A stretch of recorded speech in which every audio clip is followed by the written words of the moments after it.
Many smartphones these days have taken on virtual reality because they are actually pretty simple and much affordable to implement with a pair of VR headset or goggles as long as you have a high resolution display.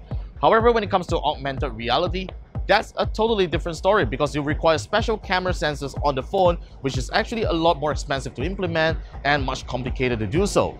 So this is the ASUS ZenFone AR, which is the most expensive smartphone that has been ever produced by ASUS, and it supports both Google Tango and Daydream. I'm Warren with KLGadgetTV, and this is my review of the ZenFone AR.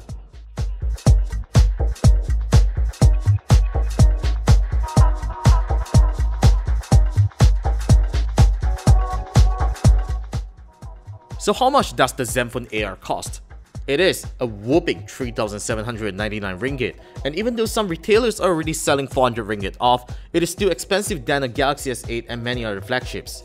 If you're paying that much for a phone, its build quality has to be darn good, and the ZenFone AR doesn't disappoint.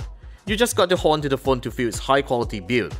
I really like the use of a leather back cover, which makes the phone less prone to slip off my hands and not attracting fingerprints.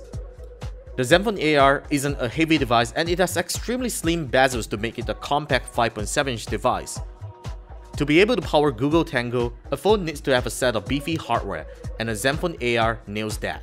Though it uses an older Snapdragon 821 processor, it has a massive 8GB of RAM and 128GB of onboard storage. Having used the recent ZenFone 4, the software experience is rather similar on the ZenFone AR. There's lesser bloat pre-installed, and most of them are Tango apps for you to try out. On a daily basis, you're not going to find any performance issues with the ZenFone AR, as there's definitely more than enough RAM for keeping apps running in the background. The phone is also a solid performer in gaming, and as usual, it gets warm after using for extended periods. The only reason that you are watching this review right now is to understand the phone's augmented reality capability, which I'm happy to report that the phone does pretty well compared to the Lenovo Phab 2 Pro, another Tango-enabled smartphone which we have previously reviewed. All thanks to the capable processing hardware, the ZenFone AR is able to deliver smooth graphics in AR apps, though you will also need to have space with good lighting for the best experience. I happen to find an app called Cinematic to be the most useful of all, as it uses the depth and motion sensors to stabilize handheld video shots. However, the app catalog on Google Tango is rather limited, hence you might actually forget the feature in the long term. Otherwise, the ZenFone AR happens to be extremely capable in the audio department. It is hi-res audio certified and supports Qualcomm's aptX, which aims to deliver CD quality sound wirelessly to compatible headsets. The phone's mono loudspeaker is also pretty loud, with no distortion at high volumes.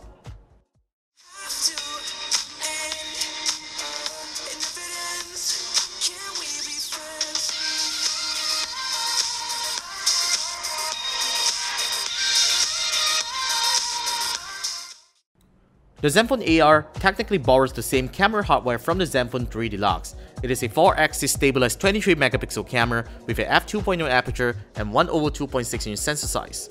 Photos produced by the camera looks well saturated with good details even in poor lighting conditions. The front 8-megapixel camera will also do selfies just fine.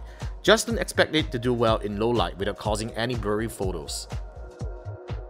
One of the complaints that I have about the ZenFone AR is the 3300 mAh battery. I mean, it's a really small size battery for such a powerful smartphone.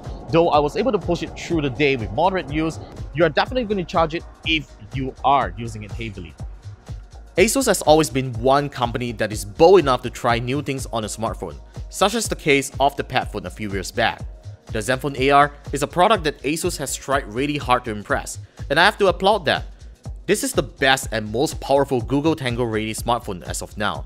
However, for the price it is asking for, this isn't a smartphone for everyone, not unless you want to be an early adopter of Google Tango.